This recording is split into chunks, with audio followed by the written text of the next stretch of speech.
बौद्ध स्थल पर नाजायज तरीके से कब्जा क्यों किया है? लोग इकट्ठा हो रहे हैं देश दुनिया में, ब्राह्मणवाद नंगा हो रहा है। 3.5% ब्राह्मण लोगों, तुम्हारे पीछे कौन सी शक्ति है? हिंदू का अर्थ गुलाम, चोर, डाकू, नीच, छली, कपटी होता है। हम कौन हैं ये तय करने का अधिकार 3.5% ब्राह्मणों को हम नहीं देते। ब्राह्मण धर्म को खतरा है, ब्राह्मणों को खतरा है, ऐसा बोलो।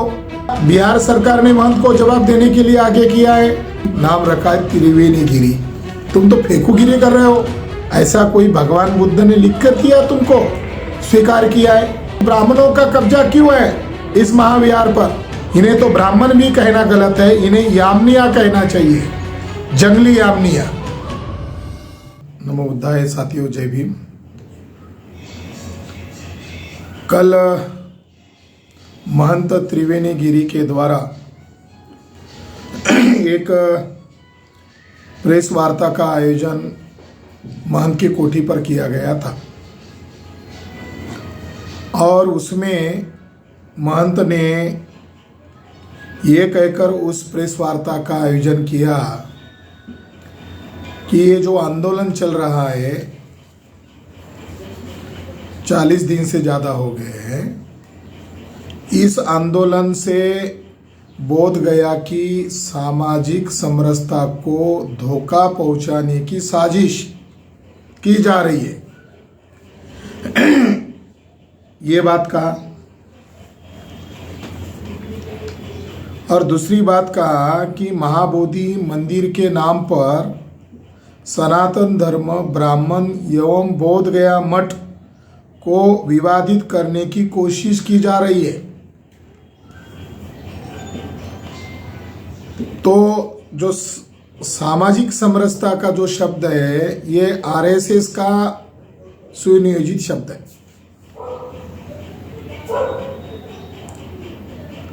हम पहले से ही बोल रहे हैं कि बीटीएमसी आरएसएस के नियंत्रण में है और आरएसएस इसको संचालित कर रहा है। अब इसमें सनातन धर्म का शब्द का प्रयोग किया गया महंत के द्वारा।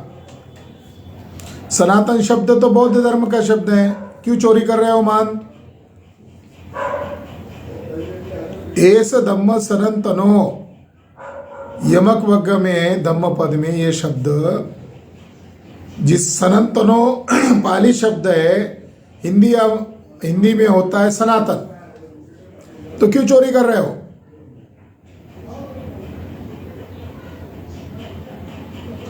तो ब्राह्मण धर्म को खतरा है, ऐसा बोलो। ब्राह्मण धर्म को खतरा है, ब्राह्मणों को खतरा है, ऐसा बोलो। मगर उसके प्रेस वार्ता में बार बार उसने जो शब्द प्रयोग किया, मठ, बोध गया मठ, तो उसका तात्पर्य है कि ये ब्राह्मणों का है, बौद्धों का नहीं है। वो जो सेंस था उसका ये। मगर महंत ने प्रेस वार्ता की, महंत बीटीएमसी का एक मेंबर है, महंत ने ही क्यों बोला प्रेस वार्ता लेके? क्या बीटीएमसी के लोगों ने, अन्य लोगों ने महंत को आगे किया है? क्या बिहार सरकार ने महंत को जवाब देने के लिए आगे किया है? क्या आरएसएस, बीजेपी के ब्राह्मणों ने उनको बोलने के लिए कहा है? ये मामला अंतर्राष्ट्रीय मामला है और इसके लिए आरएसएस और बीजेपी के लोगों ने ही महंत को ये प्रेस वार्ता करने के लिए कहा गया है। इसका सबूत उसके प्रेस वार्ता में उसने खुद दिया है। तो महंत ब्राह्मण जो है, ये महंत ब्राह्मण बौद्ध स्थल पर नाजायज तरीके से कब्जा क्यों किया है?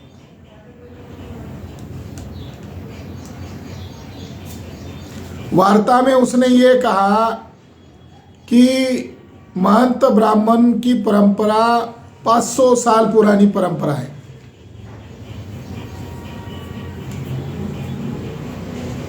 सच्चाई है क्या? झूठ बोलो मगर कोई तथ्य परक तो होना चाहिए। महंत त्रिवेणी गिरी, फेकू गिरी लग रहे हो तुम। त्रिवेणी गिरी नाम रखा है, त्रिवेणी गिरी, तुम तो फेकू गिरी कर रहे हो।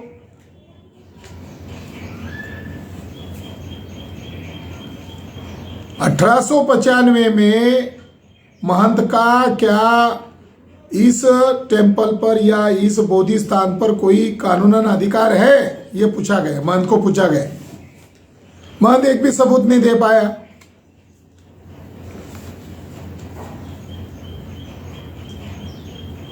ब्राह्मण लोग कितने दुष्ट लोग हैं, षड्यंत्रकारी लोग हैं। उन्होंने एक मुगल शासक के साथ समझौता करके आसपास के गांव को नियंत्रण में लिया, रेवेन्यू इकट्ठा करने के लिए।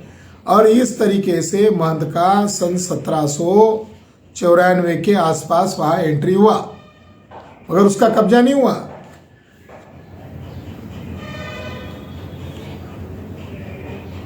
बेगलर को आगे किया सन 1878 में, क्योंकि बर्मी लोगों के द्वारा उस विहार का रिनोवेशन ठीक से नहीं किया था, तो ब्रिटिश लोगों ने जो बेगलर थे इनके माध्यम से उस विहार का रिनोवेशन करवाया 1 लाख रुपए खर्चा करके। तब महंत ने आपत्ति नहीं जताई कि आप पैसे कैसे लगा रहे हो, मालिक तो मैं हूं। और कोर्ट में एक भी सबूत महंत के द्वारा नहीं पेश किया गया। 1895 के जजमेंट में ये कहा गया कि इसका मालिकाना हक महंत का नहीं है, और उसका मालिकाना हक होने का उसने एक भी सबूत पेश नहीं किया। तो कहां से 500 वर्ष से उसका कब्जा है, कैसे कहा जा रहा है? मगर जो शब्द प्रयोग किया जा रहा है कि दुष्प्रचार किया जा रहा है, जो आंदोलनकारी लोग हैं, शब्द प्रयोग किया गया वो हमारी भाई है, मगर वो दुष्प्रचार कर रहे हैं। ऊपर भाई कह रहे हो, दुष्प्रचार कर रहे हो, ये आरोप लगा रहे। उसने जो शब्द छल करके त्रिवेणी गिरी, महंत ने ये कहा कि महंत का बहुत बड़ा योगदान है, भगवान बुद्ध ने हमें स्वीकार किया है। भगवान बुद्ध ने तुम्हें स्वीकार किया है, महंत को स्वीकार किया है। ऐसा कोई भगवान बुद्ध ने लिख कर दिया तुमको, स्वीकार किया है? भगवान बुद्ध के ही प्रेरणा का परिणाम है कि महंत जी ने 500 वर्ष से देखभाल किया, प्रबंधन किया, सुरक्षा किया। और हम भगवान बुद्ध के इच्छा के विरुद्ध नहीं जा रहे, और उनकी प्रेरणा के विरुद्ध हम बिल्कुल नहीं जाएंगे। भगवान बुद्ध की प्रेरणा और आशीर्वाद से ही हम लोग काम कर रहे हैं। ये शब्द प्रयोग है त्रिवेणी गिरी महंत का। क्या तुमने उसकी सुरक्षा किया? क्या तुमने उसका सही ढंग से प्रबंधन किया? भगवान बुद्ध का आशीर्वाद मिला है तुम्हें वहां मूर्तियां रखने के लिए, ब्राह्मणवादी। भगवान बुद्ध ने ये तुम्हें कहा है कि इसको शिव मंदिर कहो, बुद्ध की प्रतिमाओं को पांडव कहो, ये कहा है। ये प्रेरणा लिया तुमने भगवान बुद्ध से। चर्चा में सवाल पूछा गया कि एक पत्रकार ने अच्छा सवाल किया कि ब्राह्मणों का कब्जा क्यों है इस महाविहार पर। तो त्रिवेणी गिरी ने इसका जवाब दिया कि बौद्धों का कब्जा क्यों होना चाहिए। ये अगर पूछो तो असहज लगेगा। यानी बीटीएमसी के सदस्य में से महंत है और महंत गुंडागर्दी की भाषा बोल रहा है और बौद्धों को ही कह रहा है तुम्हारा यहाँ क्या काम है। चलो महंत, तुमने अपने असली सांप के दांत दिखाए और उस दांत को गिराना पड़ेगा। इतने वर्ष से तुम डस रहे हो, लोगों की भावनाओं को ध्यान में रखकर ब्राह्मणों में उदारता तक नहीं आ रही है कि भाई लोग इकट्ठा हो रहे हैं, देश दुनिया में ब्राह्मणवाद नंगा हो रहा है। इसके बावजूद वो कह रहा है कि हम बुद्ध की प्रेरणा से कर रहे हैं। उसने बीटीएमसी का बहुत सम्मानपूर्वक जिक्र किया और आंदोलनकारी लोगों को दुष्प्रचार करने वाले का। बीटीएमसी के लोग गड़बड़ घोटाला कर रहे हैं। माननीय सतीश दास जी ने उनके कागज दिखाए, फर्जी बिल दिखाए, जो हाल ही में उन्होंने बुद्ध मेला आयोजित किया था कालचक्र मैदान में। करोड़ों रुपए का, लाखों करोड़ों रुपए का घपला किया। बीटीएमसी के लोगों ने फर्जी बिल बनाए। बीटीएमसी घोटाला करने वाली, भ्रष्टाचार करने वाली संस्था बन गई है, तो उसको तुम मान कर, और जो आंदोलनकारियों को तुम दुष्प्रचार करने वाले कह रहे हो, ये आरोप लगा रहे हो कि उनके पीछे कोई तीसरी शक्ति काम कर रही है।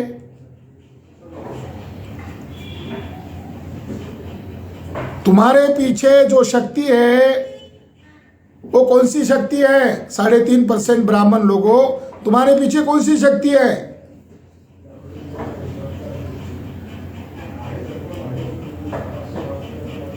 उसने जो खास किस्म का शब्द प्रयोग किया, एक पत्रकार ने उनको पूछा कि 1949 जो एक्ट है, ये भारत का संविधान लागू होने के पहले बनाया गया है, मगर भारत के संविधान के अनुसार 1950 के पहले के जो भी संविधान के विसंगत कानून होंगे वो रद्द घोषित कर दिए जाएंगे। इस पर महंत ने चुप्पी साध ली। बोले संविधान के एक्सपर्ट लोगों को पूछना होगा, कानून के एक्सपर्ट लोगों को पूछना होगा। जब ब्राह्मण नैकेड होते हैं, नंगे होते हैं, तब एक्सपर्ट लोगों को पूछना है।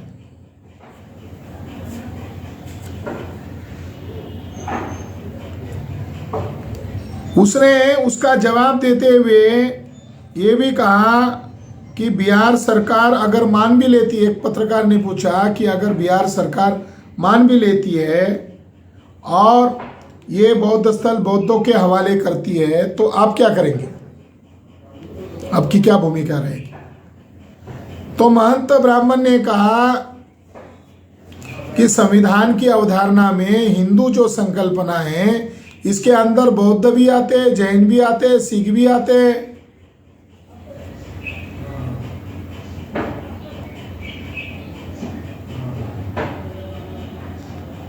बौद्ध हिंदू नहीं है, जैन हिंदू नहीं है, सिख धर्म हिंदू नहीं है। और हिंदू जो संकल्पना है ये संविधान विरोधी है। संविधान का जो मूल आधार है न्याय, समता, समानता, भाईचारा की व्यवस्था को लागू करना है, मगर हिंदू जो संकल्पना है ये रामायण में नहीं है, महाभारत में नहीं है, गीता में नहीं है, पुराण में भी नहीं है। और स्वामी दयानंद सरस्वती ने स्पष्ट तौर पर सत्यार्थ प्रकाश के पेज नंबर 81 पर लिखा, हिंदू गाली है। हिंदू का अर्थ गुलाम, चोर, डाकू, नीच, छली, कपटी होता है, दुष्ट होता है। तो क्या यह अवधारणा संविधान के अनुकूल है? तो ब्राह्मण अपने विकृतियों को, अपने पापों को, अपने षड्यंत्रों को छिपाने के लिए हिंदू, ये जो आक्रांता लोगों के द्वारा, मुगल लोगों के द्वारा दी गई गाली को आज स्वीकार कर रहे हैं। एक समय था जब जिजिया कर लागू था हिंदुओं के ऊपर, तो ब्राह्मणों ने मुगल शासकों को विनती करके कहा कि हम हिंदू नहीं हैं, हम ब्राह्मण हैं। यानी जिजिया टैक्स से बचने के लिए अपने आप को हिंदू नहीं मान रहे थे, मुगलों के साथ रूठी बेटी व्यवहार कर रहे थे, उनके शासन प्रशासन में जाकर चाकरी कर रहे थे, दलाली कर रहे थे। छत्रपति शिवाजी महाराज को मरवाने के लिए वकीली कर रहे थे, क्षत्रिय राजा को मरवाने में आप ही ब्राह्मणों का हाथ है। राजा जयचंद्र गैडवाल को आप ही लोगों ने मारा, ब्राह्मणों ने मारा, क्योंकि वो बौद्ध राजा था, इसलिए आपने उसको गद्दार कहा। गद्दार तो आप हो। तो हिंदू के आड़ में आपका ये षड्यंत्र हम मान्य नहीं करेंगे। हम कौन हैं ये तय करने का अधिकार 3.5% ब्राह्मणों को हम नहीं देते। हम देश के मूल निवासी है, ये देश हमारा है, ये वतन हमारा है, तुम्हारा यहां क्या काम है। ब्राह्मणों का डीएनए भारतीय डीएनए नहीं है, ब्राह्मणों का डीएनए R1A1 विदेशी डीएनए है, और विदेशी ब्राह्मणों का भारत में क्या काम है। चर्चा में उन्होंने ये कहा एक्ट 1949 टेम्पल एक्ट को बचाने के लिए, उसने समर्थन करने के लिए गांधी का जिक्र किया, नेहरू का जिक्र किया, राजेंद्र प्रसाद का जिक्र किया, और बाद में हम डॉक्टर बाबा साहब अम्बेडकर का भी जिक्र किया। क्या डॉक्टर बाबा साहब अम्बेडकर ने वो कानून बनाने को कहा आपको, या वो कानून बनाने के लिए दिमाग दिया आपको? अरे आपके स्वार्थ के लिए आप किसी का भी इस्तेमाल कर रहे हो। गांधी ने तो ये कहा था कि भारत आजाद होते ही पहले नंबर पर हम ये काम करेंगे कि बोध गया बौद्धों के हवाला करेंगे। तो आप लोगों ने तो गांधी का हैरान कर दिया, गांधी को गोली मार दिया, और आज जिन लोगों ने गोली मारा वो गांधी का नाम का इस्तेमाल कर रहे हैं।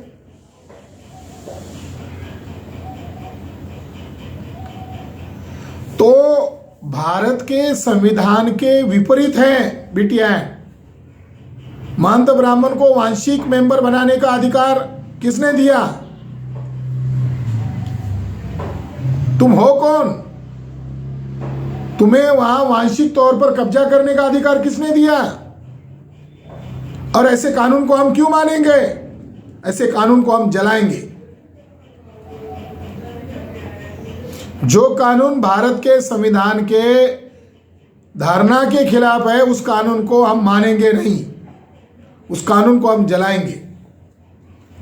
मगर उस चर्चा में उसने अंतर्गत रहस्य बोल दिया, जो रहस्य बहुत महत्वपूर्ण है। उसने कहा कि ये स्थान बौद्धों को देना है या नहीं देना है, इस पर पूरा हिंदू समाज निर्णय लेगा।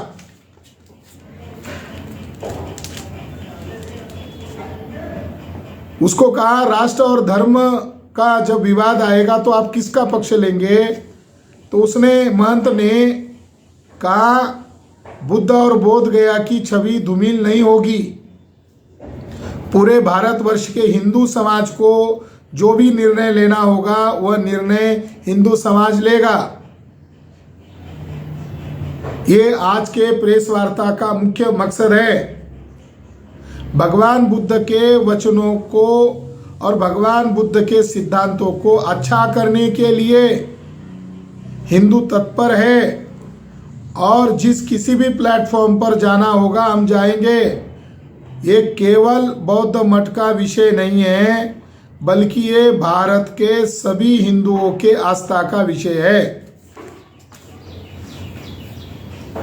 हो गया, आ गए अपनी असली औकात पर। ब्राह्मणों का कब्जा क्यों है, यह है सवाल। और लपेट रहे हो कि समस्त भारत के हिंदुओं को लेकर फैसला लेंगे। ये भारत के, ये बोध गया मठ का मामला नहीं है, ये भारत के समस्त हिंदुओं के आस्था का मामला है।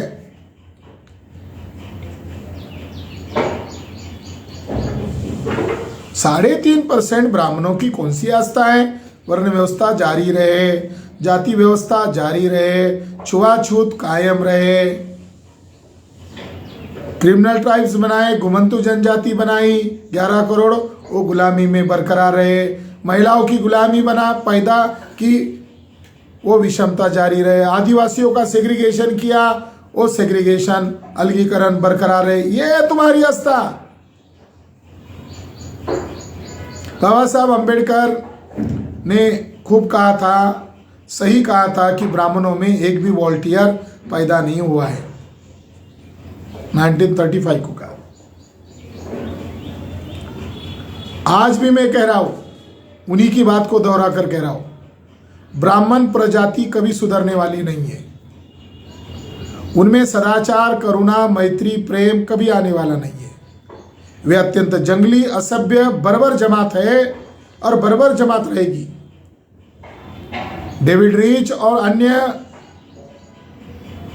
रिसर्च स्कॉलर है, उनका यही कहना है कि ये जो स्टेप पैस्टोरलिस्ट यामनिया कम्युनिटी है, विदेशी लोग हैं ये, इन्हें तो ब्राह्मण भी कहना गलत है, इन्हें यामनिया कहना चाहिए, जंगली यामनिया, क्योंकि इनके प्रजाति के भाई वहां रहते हैं वेस्ट यूरेशिया में। तो आज के बाद मैं ब्राह्मण को ब्राह्मण नहीं कहूँगा, बल्कि ब्राह्मण को यामनिया, जंगली यामनिया कहूँगा। तो ये जो जंगली यामनिया प्रजाति के लोग हैं, इन्हें भारत पर रहने का अधिकार नहीं है डीएनए के मुताबिक। जिनका डीएनए विदेशी है, उनका भारत पर रहने का या भारत की किसी जमीन पर कब्जा करने का उन्हें कौन सा नैतिक अधिकार है? तुम कह रहे हो कि ये बौद्ध मठ का मामला नहीं है, ये समस्त हिंदुओं का मामला है, आस्था का मामला है।